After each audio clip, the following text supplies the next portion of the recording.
I return to my room and sit down on the bunk that's been provided for me.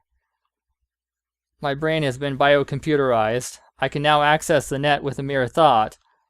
I close my eyes and connect my consciousness to the wireless network that's been laid all around the city. By linking with it, it feels like I can slightly bury these feelings of loneliness akin to being trapped in a cold cave. On the other hand, I don't know what I want to learn or see. There's way too much I still don't know. And what I really want to obtain doesn't exist on the net. I reluctantly search the keywords that come to my mind on cyberspace. Lem, Sin, Exarch, Terrorism, Enlil, Code, IC, Murder, Whereabouts Unknown. By doing that, I think I can learn what was going behind the scenes regarding what happened to me. No matter what facts are hidden from me, I'll find them all, even if they're fragmented. Countless pieces of information surge forward like pouring rain. I begin to filter out all the information that's irrelevant to me. There's a forum that glorifies the Babylon Fairy Lem. It's a membership site where members of the fan club called Dro post messages. It's possible to browse the site even if you're not a member, so I tried checking it out. There, I find out that Sin has died. The members of Dro are deifying Sin as a martyr and saint. When I check the time and date of death, I find that Sin is amongst the people who died on May 25th. I don't even need to think about it to know that they did it. I am suddenly assaulted by nausea and headaches. I close that page. The world has fallen into chaos. Many countries' news sites have videos reporting on riots and uprisings that have broken out in various cities. One headline says, "The 100th monkey effect is rampant all over the world. Is this the arrival of a dark age of terror?" Frightening acts of terrorism have unfolded in various places. It began in Tokyo, then Fukuoka, Seoul, Hong Kong, Beijing, Singapore, Moscow, Berlin, Rome, London, Paris, New York City, Los Angeles, Vancouver, Zurich, Sydney, Copenhagen, 20 major cities all over the world. The pattern is that all of these cities had Exarch branch offices. Said uprisings range from physical terrorism to cyber terrorism, but they're all responding in coordination and acting with a nearly synchronized pace, as if they're supplementing each other. Or you could say the phenomenon is continuing to spread like a multiplying virus. The start of this was code cyber terrorism. On May 25th, large-scale cyber terrorism occurred at Exarch's Japanese branch office building in the Chuo Bay area. It was a catastrophe that not only ended with the complete takeover of the company's IDC, but also many casualties and missing persons. The outbreak of terrorism spread to each country, and before long, the number of incidents explosively increased, apparently linked together in this current global upheaval. The 100th monkey effect phenomenon. A hypothesis concerning living creatures from a psychological point of view, derived from an existing phenomenon. I then begin to write down notes on facts I find on the net in the order I discover them. In a certain place, there was a monkey who learned how to wash potatoes in seawater and then eat them. By doing that, the monkeys around her learned how to make potatoes more delicious, and little by little, they reached the point where they imitated that action. Gradually, that action began to spread to the rest of the group, from 10 monkeys to 20, then 30, then 40. Before long, the number of monkeys washing potatoes exceeded 99, and when the number reached over 100, all of a sudden, from that time onward, monkeys in regions away from those first 100 simultaneously reached the point where they could see how to perform the action of washing potatoes in the ocean. Now, I went and checked on this, and this is based on,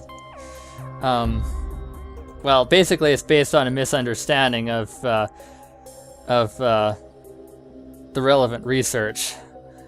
You can check the notes that I made to find out more. I'm not going to say anything more in the video. Monkeys at plots of lands and islands far away from the first 100 monkeys were observed washing potatoes and eating them. At first, it was just one monkey who performed the different action of washing potatoes in seawater, then it slowly spread. And when it reached a certain fixed number, knowledge of that action was spread to their distant fellow monkeys simultaneously like a wildfire. And finally, it ended up becoming common knowledge to monkeys as a whole. An American biologist, Dr. Lyle Watson, dubbed this phenomenon the 100th monkey phenomenon. This may seem like an obvious statement, but monkeys don't have methods such as phones or the net to transmit information. So how was it that information was transmitted instantaneously to monkeys in regions separated far by oceans in spite of that? In order to solve that mystery, scientists decided to apply an old hypothesis from psychology. According to that theory, it seems that all individuals of the same species are linked by an invisible network where one individual's memories are linked to the whole species. In other words, let's use monkeys as an example. The monkeys were all connected together via this invisible network, allowing all the monkeys to share information amongst each other.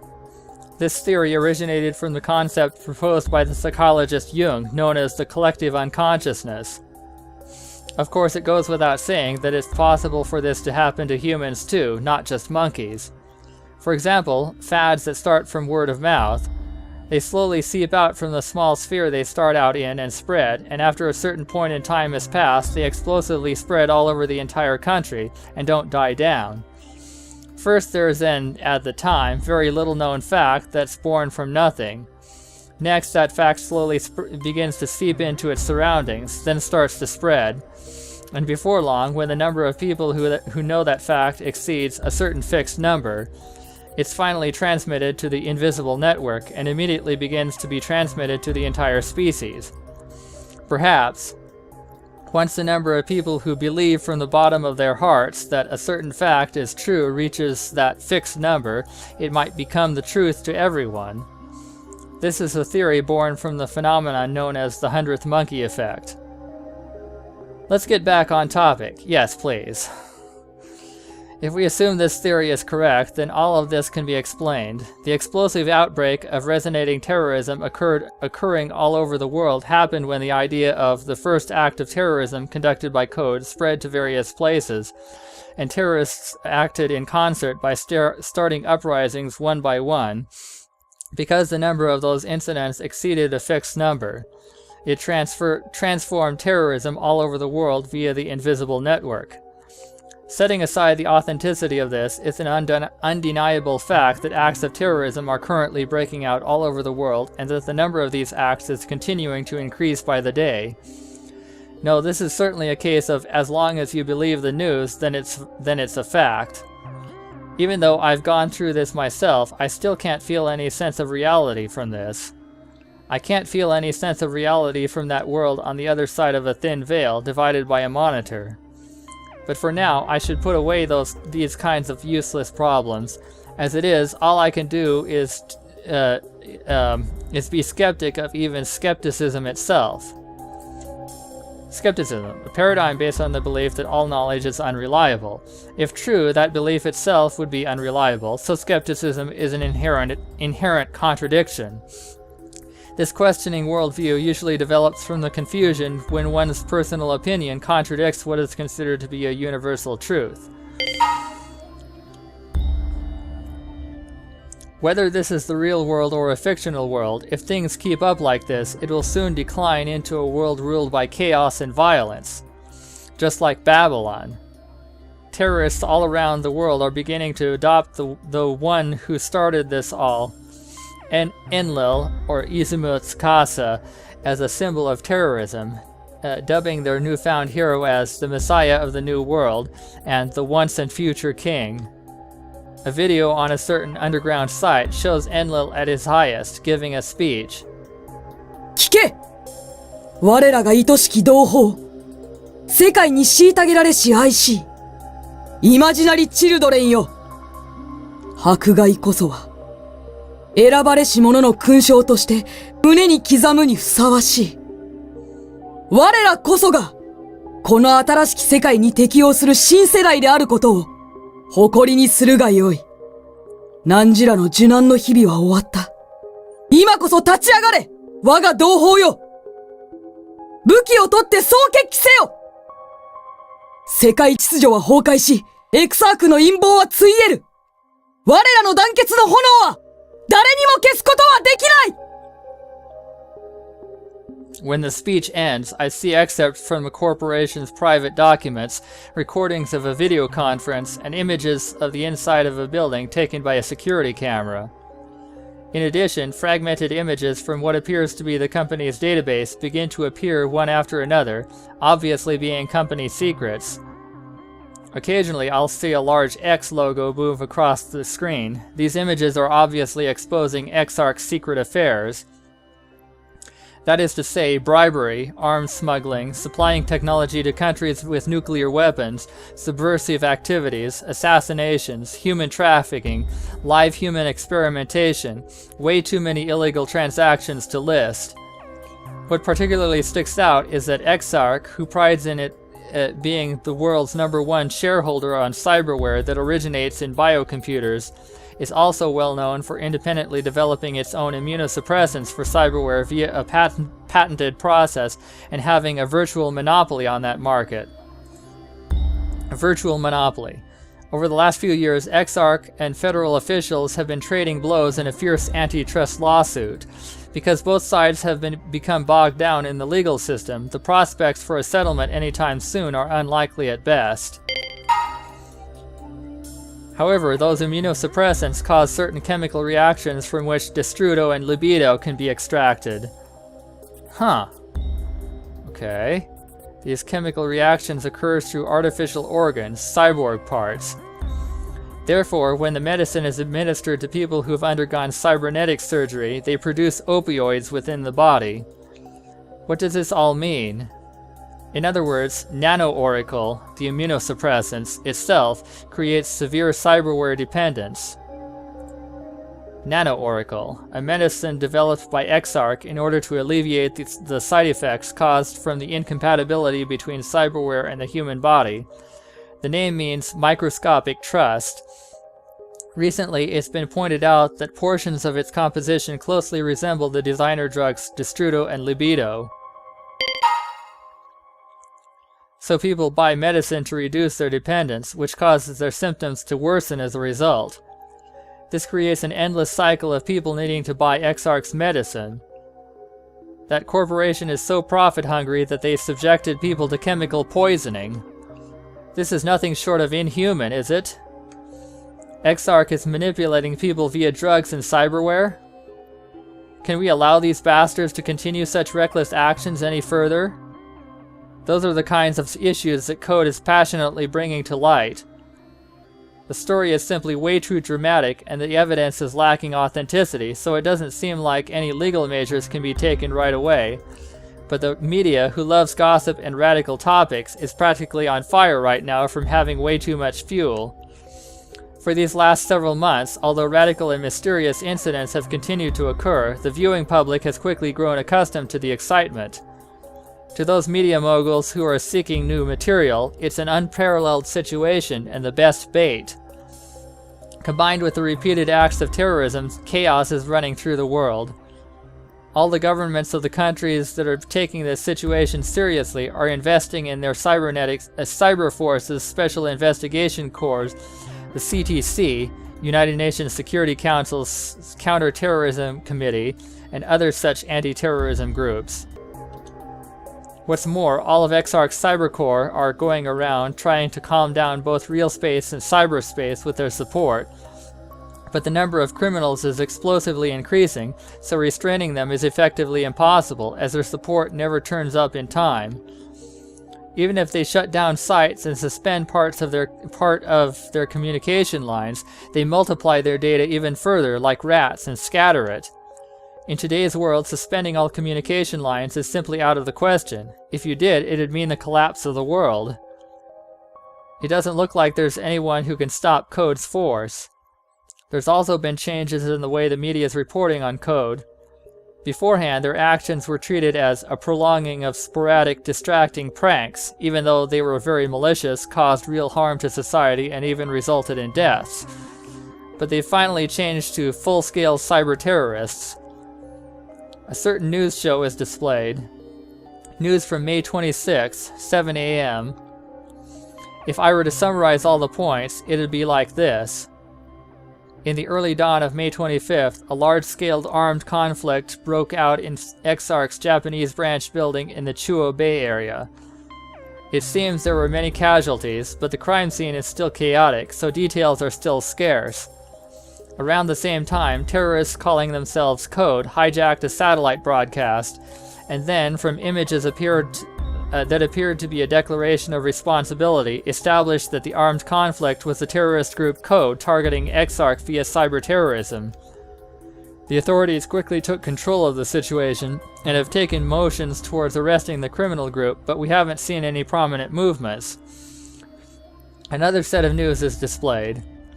May 28th, 8:40 a.m. At this point in time, the details on the casualties had been confirmed. They read the names of the deceased and missing one after another. In that list are names that I've heard before, and names of people I almost mishear for familiar names.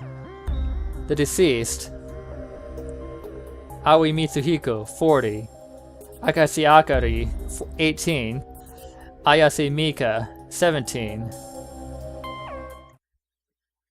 What? 父さんがその事件で死んだ。まさか。 It's so sudden, but it doesn't feel real in the slightest. On that day, my father stayed over at his workplace as always, and naturally didn't go home the next day either. But to think that he became someone who would never return home when I was unaware of it. Up until now, I didn't know what kind of workplace my father had, or what kind of work he was participating in. I didn't try to know. I'd also forgotten up until right now that the company my father worked at was Exarch. Wait, don't tell me. I suddenly remember something. I remember where I'd seen the watch the investigator gave me earlier. It was on Dad's right arm. I'm sure this watch was always shining proudly on his right arm. This was Dad's watch. The X carved seal, it stands for Exarch. Dad told me that he'd gotten this watch from his company. It was a chronograph that he always wore with great care. In other words, this is a memento of Dad's. I run my finger across the watch's face. It's very cold, firm. Nothing but a chilly firmness. The tears won't come. I didn't even cry when Mitsuki vanished. My father and I had an estranged relationship. How could I cry anyway? I don't feel sad about losing him. In the first place, it had never actually felt like we were together up until now. I'm not sad. I'm not lonely. But I can't help but feel deep regret. I can't help but feel pathetic that I never really knew my father, and how up until his final moments he remained a distant being to me. They continue to announce the names of the deceased. Shinosuke Masumi, 16. Shinosuke Mayumi, 16. Miyata Kosuke, 17. Huh? I doubt my ears once again. サミとユミまで。 I wasn't acquainted with those two for long, but by no means did we have an intimate relationship. But the shock I feel is immeasurable. How were they related to this incident? What's been going on behind me while I remained in my ignorance? The onslaught of various facts toys with and confuses me. The rhythm of my heartbeat quickens. It accelerates. It accelerates. It accelerates and accelerates. It feels like it'll explode any second. No way. Why did this have to happen? Why? Why? Why? The intense confusion leaves me unable to think. The same phrases repeat endlessly like a broken record. Why? Why? どうして。 Suddenly, the channel is hijacked again. There is a large projection of Endla's face now. この戦いは神の啓示なのだ。After that solemn proclamation, his face disappears.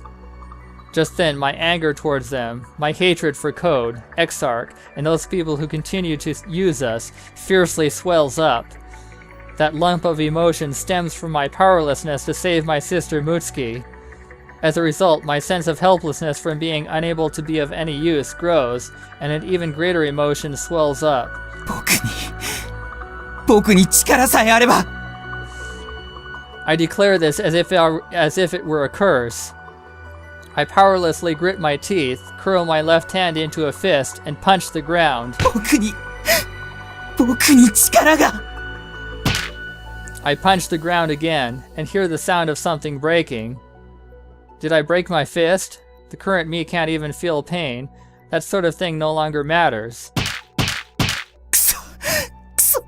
くそ My screams urge my fists on, and I continue to punch the ground countless times. Mutsuki, Sakuya, Dad, Sakuya, Mutsuki. くそ I want to smash everything to the point where no semblance of their original forms can be found. These massively swelling emotions become a thick lump of tar. They feel like they're swallowing me whole right now. 誰も奴らを止められない。誰も奴らを殺せない。誰も彼女を救えない。 Before long, I turn these strong emotions inwards. If no one can do it, then I will, with my own 2 hands. 力が欲しい。何者にも屈しない絶大な力が。この深い絶望から這い上がれる力が。 At that moment, my biocomputer receives countless signals sent out by someone else. Voices seeking help, prayers, confessions, voices profoundly asking for the arrival of something. Voices. Far, far away from those voices. There he waits, past billions of routers, running through many networks. The god of cyberspace, or perhaps its devil. A majestic presence. At that moment, for the first time in my life, I believe in the existence of God.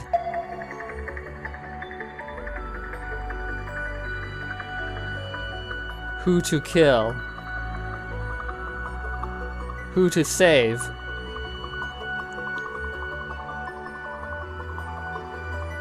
A wide empty space devoid of anyone but Yumi. A secret hiding place provided by Yayoi-sensei, who said, "It's safe here." It may be safe, but it's dark and cold and lonely. I feel so hopeless and lonely that I could die. みんな、お姉ちゃん、お母さん、お父さん。 Yumi just mopes around on the bed, hugging her legs. My eyes have become as red as a rabbit's from crying so much. I've long since shed my last tears. Everyone's gone. Forever. Everyone at Criminal, and One-chan, and Mom, and everyone's families.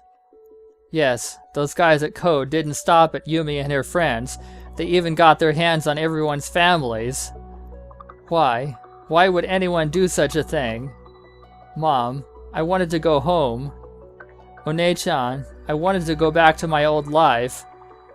I wanted to eat Mom's cooking. I wanted to soak in the bath. I wanted to play games with One-chan. I wanted to read books in my warm bed until I dozed off. But all aspects of my old life are gone. Everyone's gone. I no longer have a home. Everything is gone.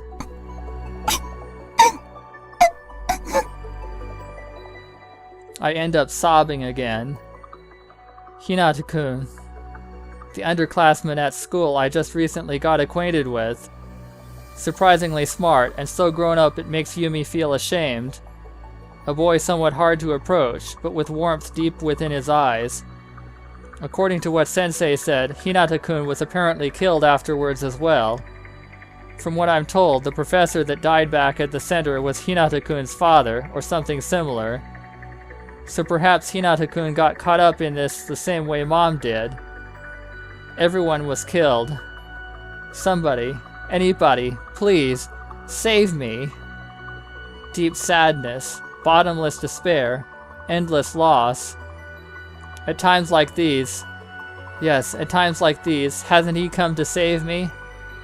Hasn't he come to right wrongs for the sake of justice? And now I have the means to call him. If nobody will come to save Yumi, then Yumi will just have to save herself.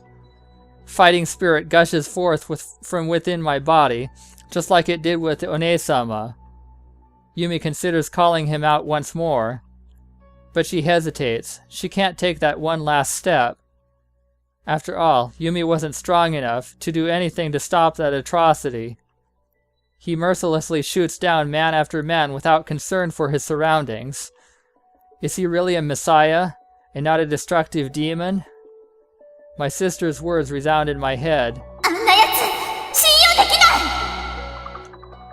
Even at the bitter end, no one believed. Not Leader, nor Mika-chan, nor Kosuke-kun. But that's why Yumi must believe. Yumi must be his ally. An old, fleeting memory spreads forth from deep within my mind, like a bursting bubble. I take out the precious rosary that Leader entrusted to me.